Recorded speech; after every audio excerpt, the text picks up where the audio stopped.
Hey y'all, Josh here today, aka the world's greatest dad, and what we have here is the Utrai JS-10 portable jump starter and power bank. And today we're going to unbox this bad boy, take a detailed close look at it, fully test it out, and see if it might be something you need to pick up as well. So with that being said, let's get it. So let's go ahead and start from the beginning. When you pick this up, it's going to come to you in a box just like this. Let's get it opened up, see what we're working with.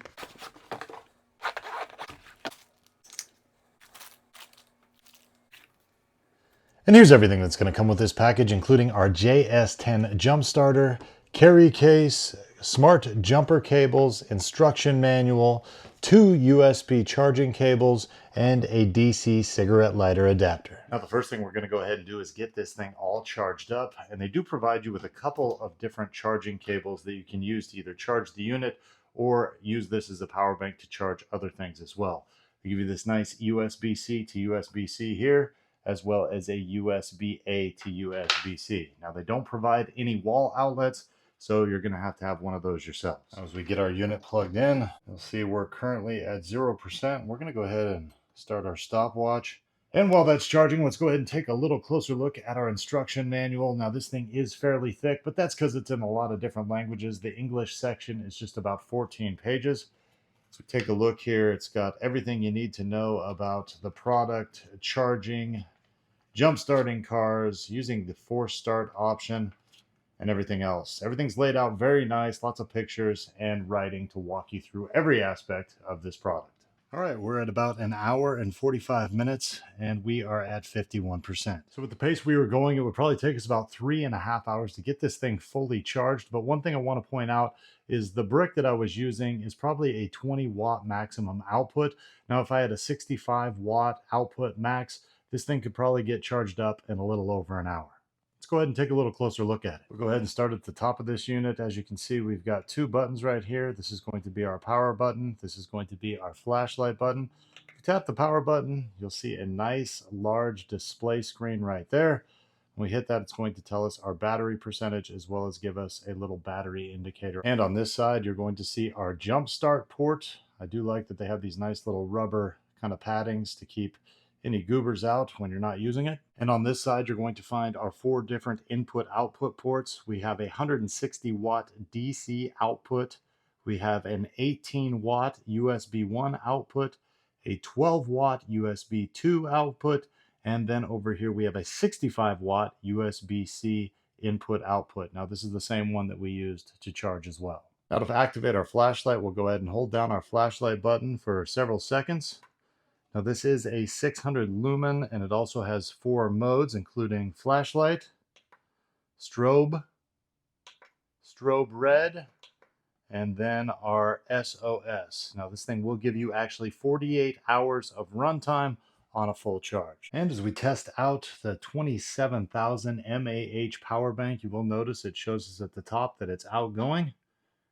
And we've got 4 different things charging at the same time, utilizing our 2 USB-A ports, USB-C, and if we had something to plug in here, we could use that DC port as well. And this is a fairly compact unit. When we take a look at the size, it's going to be 8 inches tall by about 4 inches wide and just shy of 2 inches thick. And when we put it on the scale, it's going to weigh in at just shy of 2 pounds. So now that we know the basics about this thing, it's time to go jump some stuff. Now, there was a reason I only wanted to charge this thing up to 50% today, because I wanted to be a more realistic test. Yes, it's great if this thing has full capacity, but 9 times out of 10, you're going to forget about this thing. It's going to be in your trunk, and when you get out and actually need it, the battery power isn't going to be all the way up.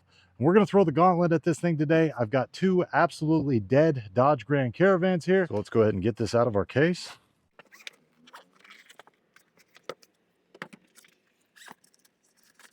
And just to show you how dead this thing actually is, as you see, we got nothing. We can't even turn the lights on. Now, using this thing couldn't be any simpler. Let's simply remove our little jump start protector there. We're going to plug in our cables. Red to our positive, black to our negative. We'll hear a little click. We'll go fire this thing up. We're back in action. Now we'll go ahead and remove the cables. and we can move on to the next one. And same deal. Let's see where this one's at. Again, absolutely dead. Let's go plug it in. Red to positive, black to negative.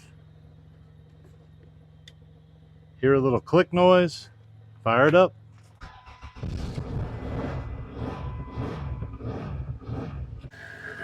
Two for two, baby. And after firing up both those magnificent machines behind us, we're still at 47%. Now, this thing truly is dummy proof, and even if you don't know much about working on vehicles, as long as you can go red to positive, black to negative, you should have no problems using this thing. It also offers over 10 different protections, including spark resistance, high voltage, reverse polarity, and temperature control as well. They even got this little handy guide on the back of the jumpers, so if you see one of those pop up on the display screen, you know what your issue is. Now, two other things to point out about this jumper cable setup. Number one is these things are made fairly well. I love the fact that these are some thick actual cables, and the clamps are easy to maneuver and well built too. Now, the second feature that unfortunately we didn't get to test out today is this force start option. If you look right here on the side of these clamps, you're going to see a little button right there. And what that does is if your battery is absolutely dead, like the deadest of the dead, you try to jump this thing regular a couple times, it still won't start. You put these things on a third time, you hit that force start button for several seconds, you'll see a little notification come up on the screen. And I promise you, no matter how dead your battery is, this thing should fire them up. Now let's go ahead and cover some of the most frequently asked questions about the unit. Number one, does this thing come with any type of warranty? Yes, it actually has a 24-month warranty and lifetime technical support. Number two, what's the standby time on this? Meaning how long can you leave it in your rig, forget about it, and it's still going to jump your car? Now, the company actually says on their website it could last up to 24 months, but I would check this thing every 3 to 6 months, maybe a max of 12. You just don't want to get in an emergency situation and you haven't checked on this thing for a couple of years. And number three, what is the service life? Meaning how long will it actually last? Now, the company claims that it will work for up to 1,500 recharge cycles.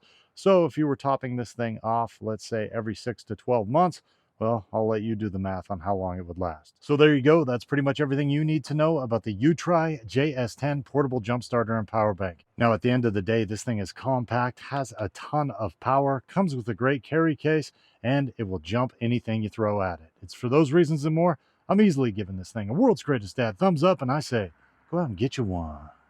Hey, one more thing before you go. I want to let you know that the company behind this Utrai portable jump starter is a big fan of the world's greatest dad's in-depth and informational videos. Therefore, they reached out to me about a month ago and asked me if they could send me this product for video review purposes. Now, with that being said, all the thoughts and opinions expressed in this video are always my own, and I always do my best to accurately describe any product I review. Now, I hope this video helped you out. We'll see you next time.